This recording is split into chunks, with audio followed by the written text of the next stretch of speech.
listening to Rescue Community Church. For more information, check us out at www.rescue.cc.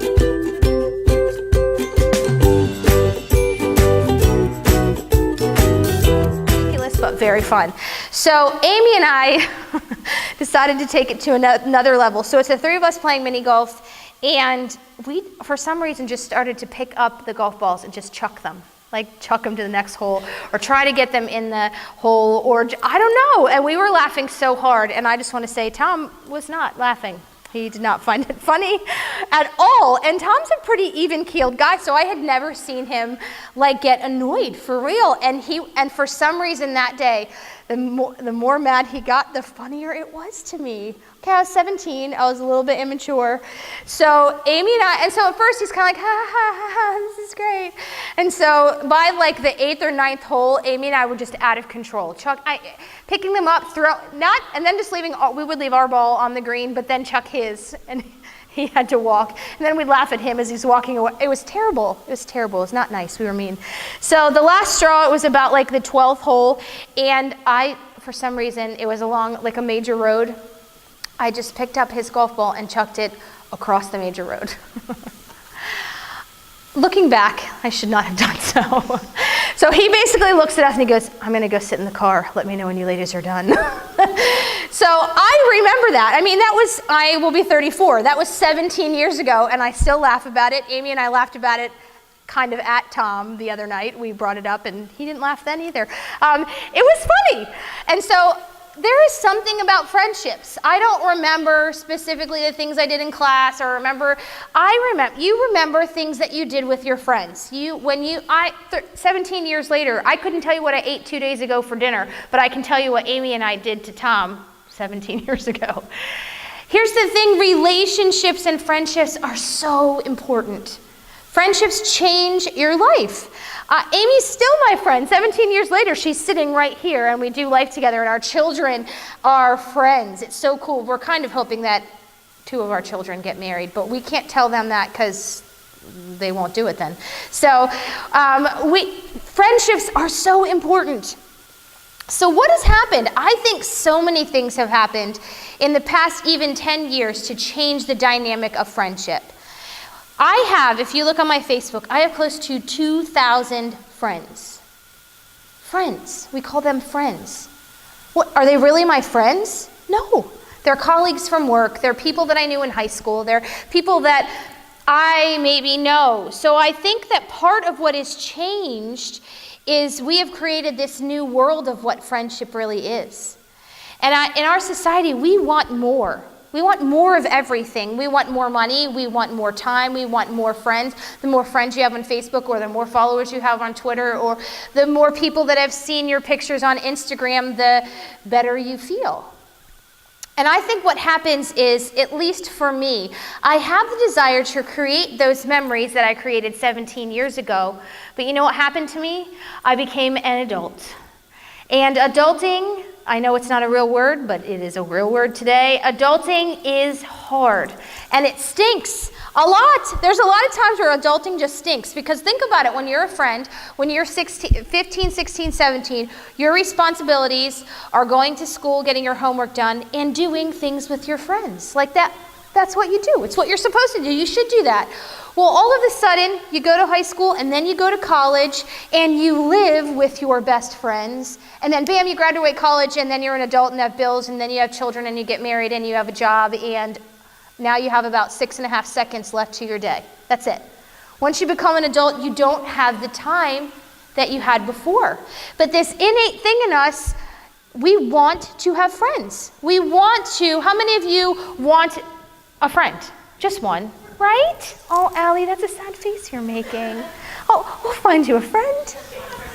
I see, exactly. And so I think I have really, really been reading up on Jesus. No, his relationship when he was here on earth, what his relationships looked like, and what he wanted to do, and how he did things. And I used to have this thing where I wanted people around all the time.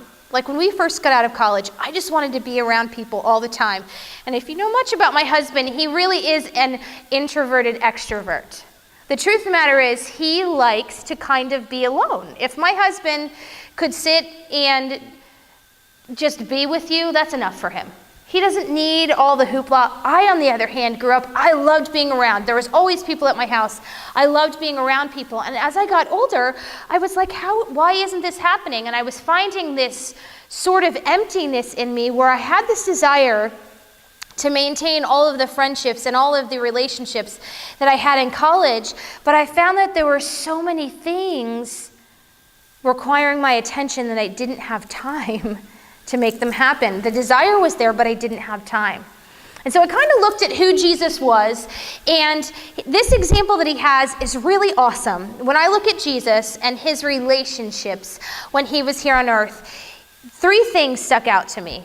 He had one best friend. He called John the Beloved. One. He just had one best friend. And then he had John and then 2 others that he was really close with. So I guess like his best friend forever was John, and then his BFF was the other 2, and so the 4 of them were really close. And then he sort of met with the 12. So they were his friends still, not his BFFs, but just his friends.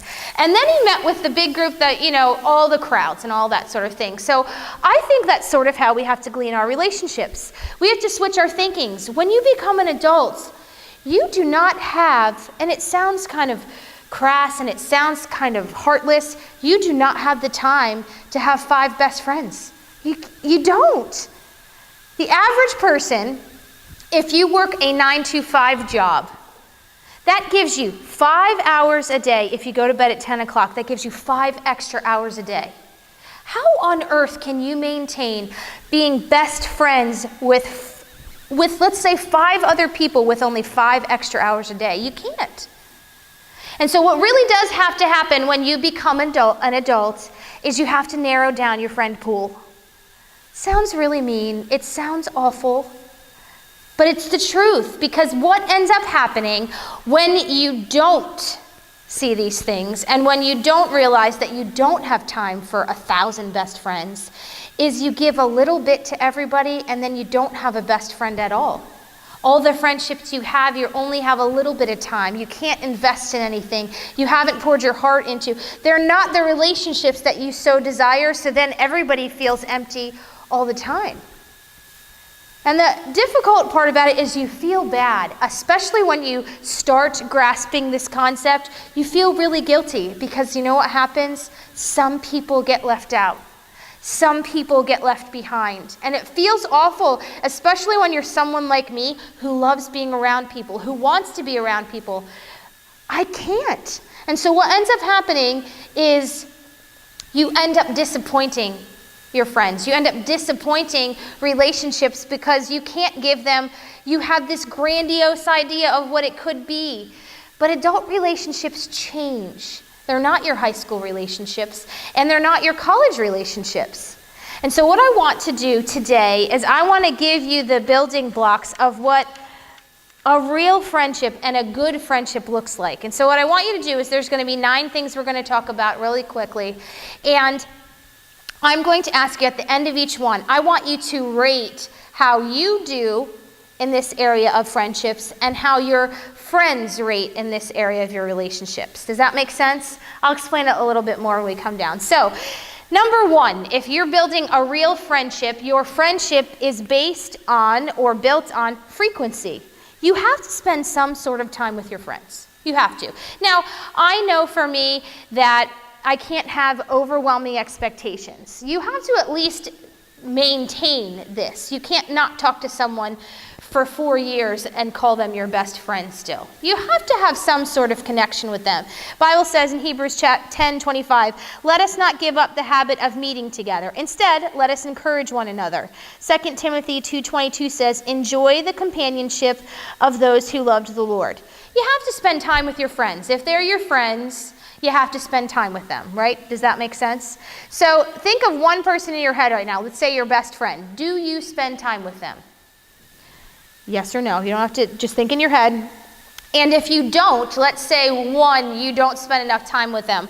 What is keeping you from spending time with them? What is keeping you from calling them? What is keeping you? Now, when we're adults, it's not like we live across the hall from each other and you can just go and be ridiculous with your college roommate. We don't live, you don't live together anymore. And maybe if you still do, then that's awesome for you. But so what is keeping you in your frequency? What is keeping you from seeing your best friends? Is it life? Then you have to reevaluate, okay, are the things that are keeping me from seeing them, are they important things? Number 2, your friendship needs to be built on authenticity. This is probably one of my favorite verses. It's from the Message. It says, love from the center of who you are, don't fake it. Romans 12:9. You have to be real with the people that are in your life. If you can't be yourself with the people that you're around, then they're not your real friends. If you can't be you, they're not worth the time. Remember, we have a maximum of 5 hours a day to spend doing whatever it is that we wish. If you can't be the real you around your friends, they're not your friends. If you have to be someone that you're not, they are not, it sounds awful, they're not worth that little amount of time that you have. Love from the center of who you are. Don't fake it. Because real friendship requires you to be authentic. I'm not saying that you have to share your deepest, darkest secrets with everyone, but if you go in and you feel uncomfortable, or you have to be somebody else, or all of you know the people in your life, or maybe have known someone that is one person maybe at church, and then they're another person with one group of friends, and then they're a different person with another group of friends. That should not be your best friend. Because they're not authentically who they are at all times. And I'm not saying that it isn't difficult. Maybe you're a little bit funnier, or maybe you're a little bit quieter, but you should know the core of who someone really is if you're calling them your real friend. And you should be able to be you completely. So James 5:16 says, admit your faults to one another and pray for each other so that you may be healed. We need to be able to do that with our best friends. If you cannot ask your best friend for prayer, or if you are struggling and you can't ask them for something, you need to reevaluate who your best friends are. So on a rate from 1 to 5, how authentic are you in your relationships? If you think of your best friends, how much of you really comes out with your best friend, someone you call your best friend? And if you rate yourself poorly in that area, or you rate your best friend poorly in that area, what keeps you from showing who you really are? What is holding you back in that relationship? Because if you can think of things that are holding you back, you owe it to yourself and you owe it to your friends to be honest about what holds you back. Number 3, friendship is built on maturity. Do you guys remember, I don't know if it's this way for boys, but it was this way for girls. In middle school, when you talked about a boy you liked, and then something weird, like 6th grade girls, my daughter's getting ready to be in 6th grade, which is freaking me out if I'm honest. So I remember in 6th grade, it was okay for all of us to like the same boy. What the heck is that about? So weird, but it was okay for all of us to talk about the same boy that we liked. Well, then when that boy ended up liking one of us, we just weren't friends anymore. So stupid. For some reason, we could all talk about he was really cute and how we really liked him, but the second he liked one of us, it was all over. We weren't friends. I am finding the older that I get, the older that I get, because I'm not old. I don't feel old, but I am getting older. I'm not in my 20s anymore. I am finding what's making me sad is I think something that has changed in these 10 years is relationships and friendships. I saw my parents in their 30s have really wonderful friendships. I see my grandparents are still friends with people that they were friends with from their childhood. And what I'm finding is when I talk to a lot of people in their early 20s and even their mid-20s, that friendships have become flighty. And they've become not so important. And because you have so many of them, it's really easy to just drop someone. Or you easily, if you're mad about something, you take your ball and go home. Well, I'm not going to like her anymore. Instead of working through things, I watched my parents growing up. They had a couple of friends that were couples they were just very close to. We went on vacations with these families. We did all these things. And I saw them, as a child, I saw them work through their differences. I'm not going to say it was nice all the time, but they worked through it and they maintained their friendship. I see so often now we don't have a level of maturity in our friendships. If someone makes us mad, we don't say anything. We just kind of cut them off, or we unfriend them on Facebook, or we don't take it to the next level where we should say, all right, if you're not willing to invest in the friendships that you have and become a little bit uncomfortable sometimes, they're not friendships worth, if you can't invest in them, they're not friendships worth having.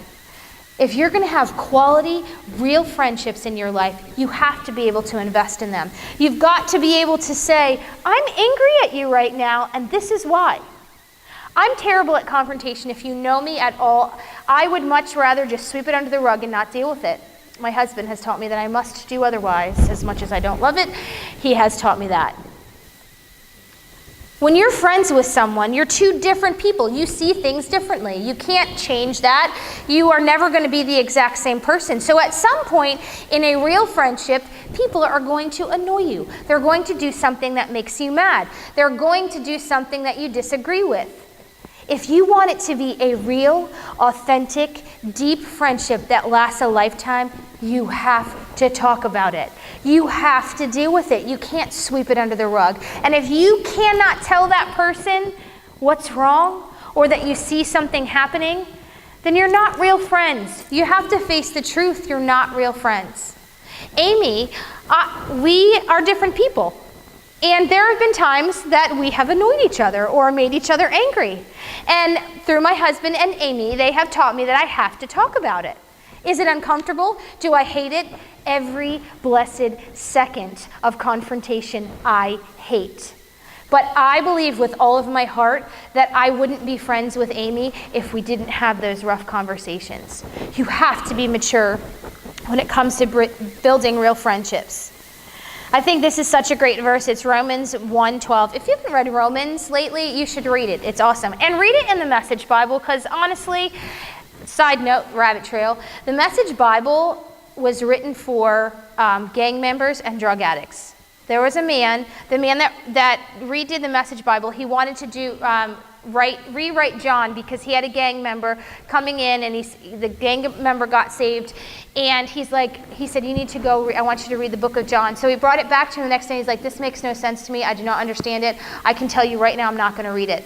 So this man took the time to rewrite it and gave it back to him, and it made sense. And he's like, can you do more? Can you do more? And what ended up happening is that gang member ended up sharing it with some of his other friends. And so then eventually, it was only supposed to be for this one guy.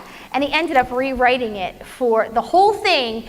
Some older ladies in the church said, will you rewrite this part for can you translate this for my nephew? He's having troubles. He doesn't understand things very well. So he ended up rewriting the whole thing. I think that's fantastic, because if I look at who God is, he wants all men to understand what he's saying. So total side note, try the Message. I'm not saying make it your only one, but if you have people in your life that are struggling to understand what the Bible says, it's a really good tool. So this says, Romans 1:12, it says, I want us to help each other with the faith we have. Your faith will help me, and my faith will help you.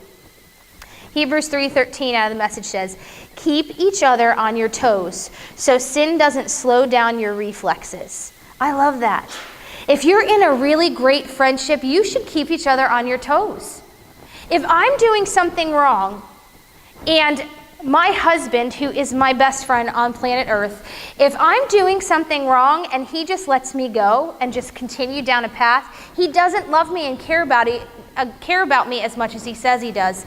If you are in a mature friendship, you have to talk about your differences. You have to talk about your struggles. Ecclesiastes 4:10 says, if one person falls, the other can reach out and help, but people who are alone when they fall are in real trouble. I love that. If you don't let your friends into your life and you don't tell them when something's wrong, you will fall and be lonely every time. Number 4, friendship is built on honesty and transparency. I think this one is the most difficult for me. Because how many of you, when someone asks you, how are you today? How many just say good? It's just what we say. Or I'm good. Good. How's things going? Oh, I'm tired. Work's hard. But we do not let people in enough to actually know what's really going on. If you have friends in your life that you consider best friends and you consider close friends, you have to be transparent and honest with them. If I'm struggling in my life, I cannot expect my husband or my other friends in my life, I cannot expect them to be mind readers. I can't. And I have struggled with that a very long time because it's hard for me to share how I feel. It's hard for me to let people in. Why? Because I used to let everyone in all the time, and I've been burnt multiple times. People I thought were best friends just crushed my soul. And so I found as I got a little bit older, I'm a little bit more guarded and I don't let people in. Well, if I don't let my closest friends, that one or those three like Jesus had, if I don't let them in, nobody's really going to know what's going on. And I find often, because I do a lot of counseling, I hear people say, I'm lonely and I don't have any friends. I think the biggest reason why we're lonely and why we don't have authentic friendships is because we aren't authentic and we don't put ourselves out there. It's hard, it's scary, it makes you vulnerable, it sometimes burns you, and it's overwhelming. But if you don't do that, I promise you, you will be lonely. I promise you, when you are struggling, no one's gonna know. If you can't let somebody in, it's not their fault if they don't know. If I always tell my husband and my closest friends that I'm okay, they can only take me at my word. And if they don't come to my rescue and they don't come to help me through it, it's my fault because I didn't let them in. But here's the really awesome part about mature friendships that are built on honesty and transparency. When you start to let someone in that becomes your real friend, they start to pick up on when you're really not okay. They start to know when, something's a little bit off. They start to know when you're struggling, or maybe they send you a note out of the blue just because they feel like they should. Here's the thing, if you don't let people in and you aren't honest and transparent, you'll never get that. Someone sent me, I was having a crappy day, and out of the blue, someone sent me a text that was exactly what I needed for my very soul. They didn't know, but I had shared with them enough that they thought about me. We've got to let people in and be honest and transparent. Speak the truth in spirit and in love. Ephesians 4:15. Proverbs 24:26. An honest answer is a sign of true friendship. You have to be honest with each other. If you can't, then maybe your best friend isn't actually your best friend. It's a tough pill to swallow, and I think this one's crazy. Proverbs 28:23, it says, in the end, people appreciate frankness more than flattery. If you're honest with your friends, if you're seeing your friends do something really stupid, if they're in a relationship that they shouldn't be in, if you're their real friend, you will tell them. I like this verse because it doesn't say instantly they will appreciate frankness. It says in the end. If you love people and they're your friends in your life, you've got to be honest with them. And if you're not honest in your friendships, why aren't you? Why aren't you? Are you afraid of losing them as friends? And if you can lose someone as a friend because you were honest with them, they weren't your friend in the first place. My very closest friends, I can ugly cry. I can be the bitter mean sometimes, because sometimes I can get bitter and mean. And I can be all of that fully knowing that they're still going to be my friend the very next minute or the very next day. If you don't have that, be that for someone else.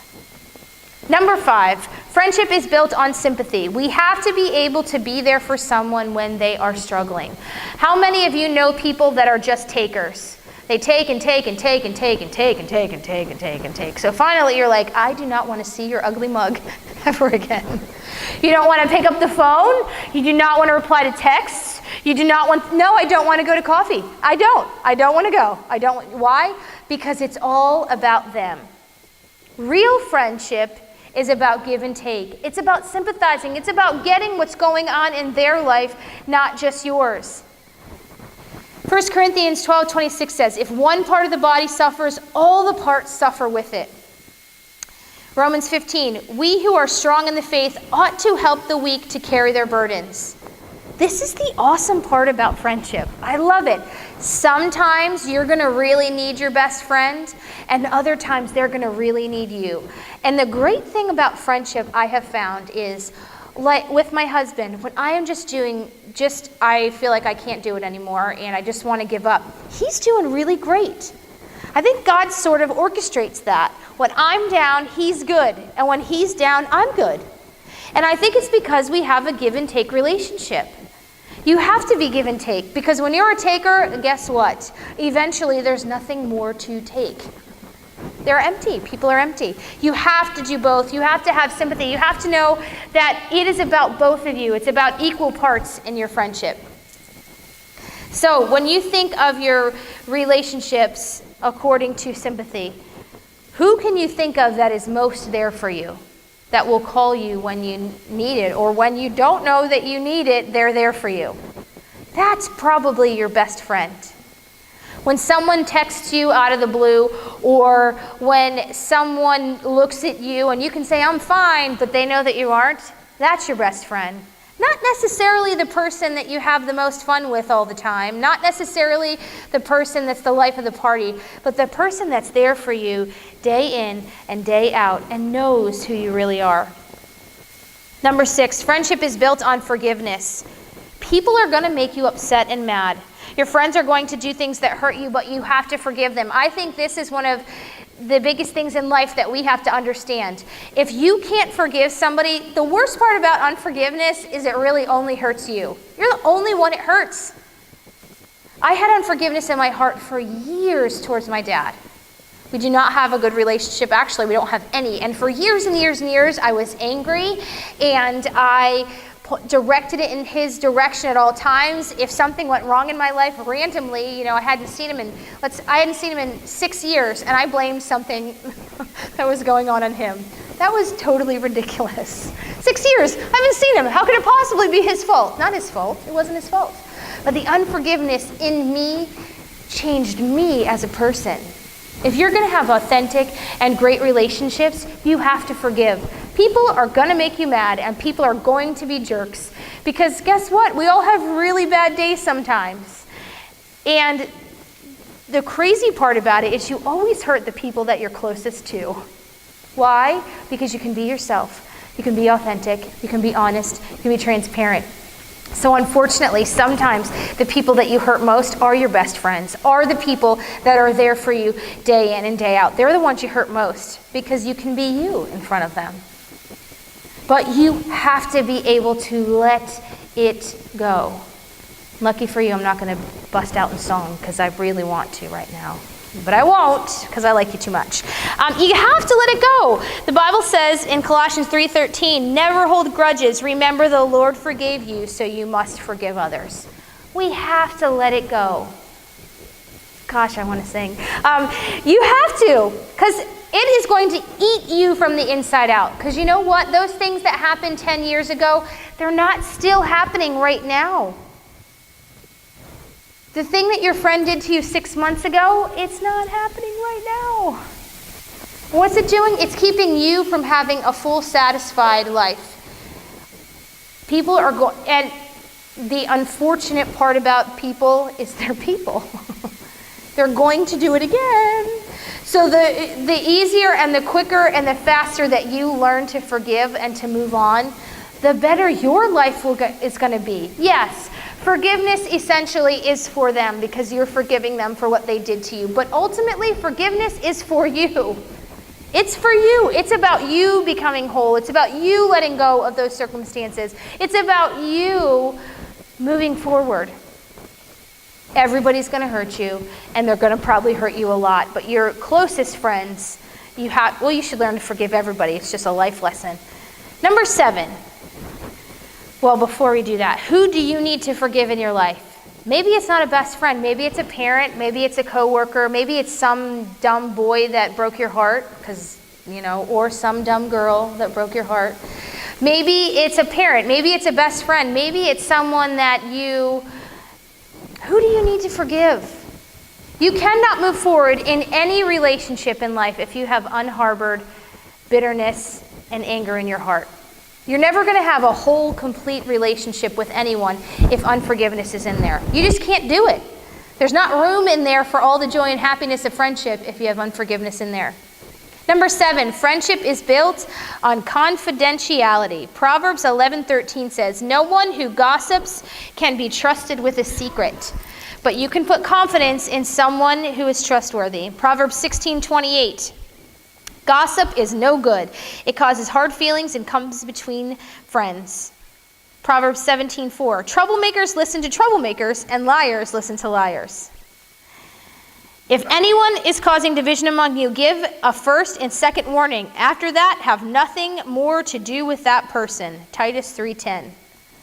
How many of you have had friends?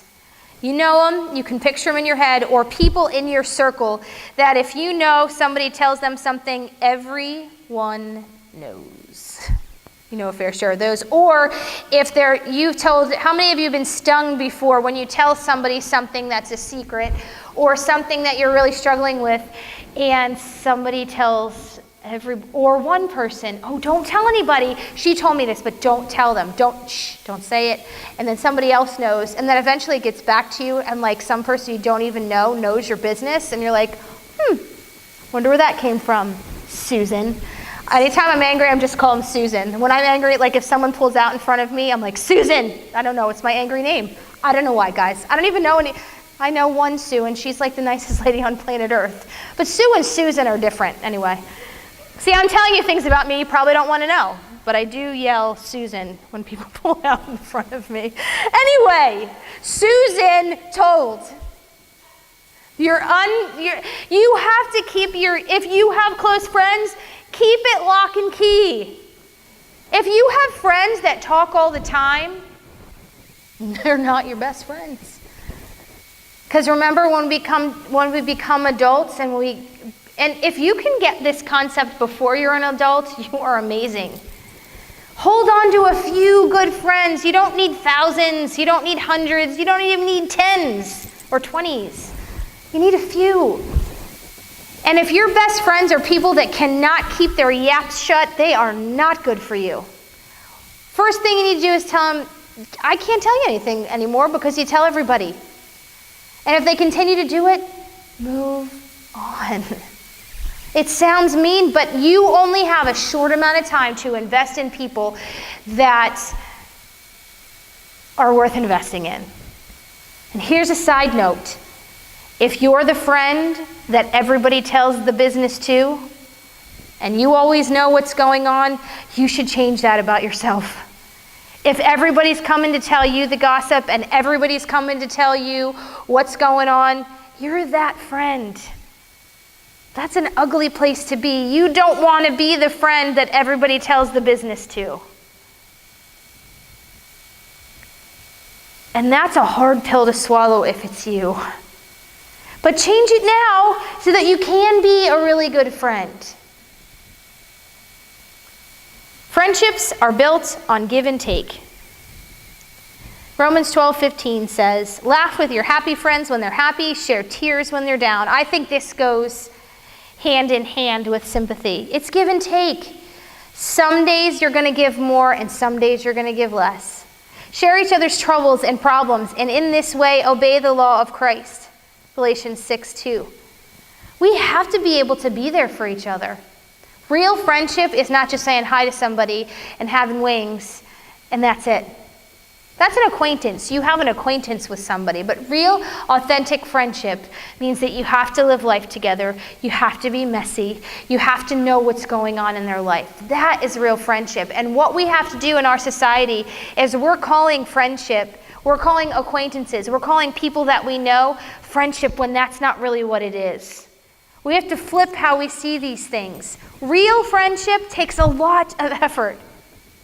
You're going to have a few. When you become an adult, you will have a few close friends.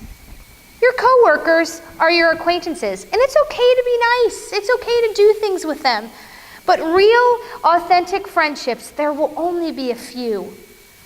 And if you can grasp that concept, it makes the guilt and the shame and feeling like, oh my gosh, I let somebody else down. If you can turn that switch on in your head that you'll only have a few close friends, it makes life so much better, because then those few relationships that you pour into become real. They become life-giving. They become life-changing. And it's so much more fulfilling when you get that. The last thing is friendship is built on sharing your faith. It has to be.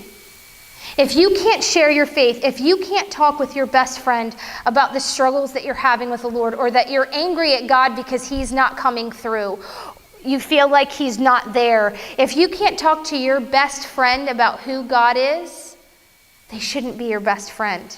Or maybe your best friend doesn't even know who God is at all. Your job is to make sure that they do. Because if they're your best friend, if you're going to take the short 5 hours, 25 hours a week that you have, and you're going to invest anything into someone, you should love them enough that they know who Jesus is. Sure, is it uncomfortable? Sure, do you feel weird? But eternity isn't about a party. Eternity is not about whether someone likes your outfit. Eternity is not about whether someone else likes you or not. If your best friend does not know who God is, they go to hell. And if you're okay with them going to hell, then you don't love them enough to call them your best friend. I struggle with this. I have family members that I deeply love that I just can't get through to. They know who I am. The conversations we've had about Jesus, I can't get through to them. If your best friends or the people in your life don't know Jesus, it should pain you. It shouldn't be flippant. It shouldn't be something that we're embarrassed of. I don't know about you, but if I'm calling someone my best friend, I want to spend eternity with them. I want that. I want them to be with me. If I care about them enough on this earth to make them my best friend, and I have a few short hours to invest in them, I have got to want to know that they're going to be with me in eternity. And if I don't care enough about them to share that with them, then I don't really care about them. That is what friendship is about. That is what life is about. If you forget everything else that I say today, this is what it's about. You have an incredible gift that your friends, your unsaved friends, every one of us in this room has unsaved friends. Every one of us. If we don't care enough to share who Jesus is, I'm not saying Bible thump them to death. I'm not saying you're going to go to hell right now if you don't accept Jesus, because that's ridiculous and stupid and it doesn't work. But if you show them these things, if you're authentic and you're transparent and you're who you really are as a person, Jesus should come out. You shouldn't be able to hide it. It should be something that you want to talk about. Your friends need to know who Jesus is. And your best friends, once they do know who Jesus is, you should be spurring each other on. If your best friend is a Christian and they're doing things that they shouldn't be doing, you should be able to tell them. And if you're doing something stupid and your best friend tells you that you're doing something stupid, you should be able to take it. We have to man up a little bit, put our big girl pants on, and be adults. Adulting is hard. And it's a struggle. But isn't it better when we get to do it with somebody else? God, at the very beginning of time, knew that we shouldn't do it by ourselves. If we were meant to do it without friends, if we were meant to do it without intimate relationships, God would have never created Eve. Adam probably could have handled it all on his own. But God knew it wasn't what was best. We need these authentic relationships in our life, and they take work. But But I promise you, when you put the work in, it is totally worth it in the end. I want more than anything for all of you to have real, authentic relationships. To have relationships where when you're 80, I have a few people in my head, when I'm 80 years old, I'm going to wear hideous clothing. I'm going to wear a giant hat. None of my clothes are going to match, and I'm actually going to say what I think sometimes. When I'm 80, and you know what? I can picture a few people with me. And it's because we've worked through these things. You have to continually do it. It is a process, and you can never stop doing it. But you can do it. Your friendships can become meaningful and worth it and wonderful if you work through them.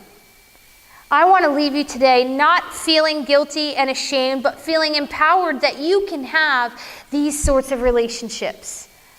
God wants more than anything for you to have them. I love it because I feel like God the Father, the creator of the universe, could have done it on his own. He created the universe, but he has a Son and the Holy Spirit. He's even showing us there that there's parts that they do with things together. If it was good enough for him, it's good enough for us. I want Rescue to be a church of authentic relationships and friendships. But we have to work hard at doing so. Let's pray. Father, I thank you so much for each person that's here. Lord, I ask that if they have relationships that they know are not healthy for them, God, either they cut those relationships out, Father, or they work to make them better. Father, I ask that you would move in each of our hearts. I pray that we would want more than anything to have these authentic relationships. That we would reevaluate ourselves, Lord, if we are not good in these areas and we're not good friends. Lord, I pray that you would help us to become that.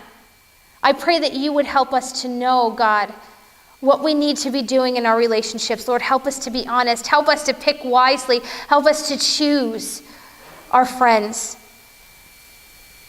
better. Lord, I ask that you would move in our hearts. I pray that we would see the people around us for who they really are, God. I pray that you would strengthen already solid relationships, Lord, and I pray that you would strengthen even more ones that maybe are weak at the moment, but are worth fighting for, God. I pray that you would move in our hearts today. In your precious name we pray. Amen. Amen.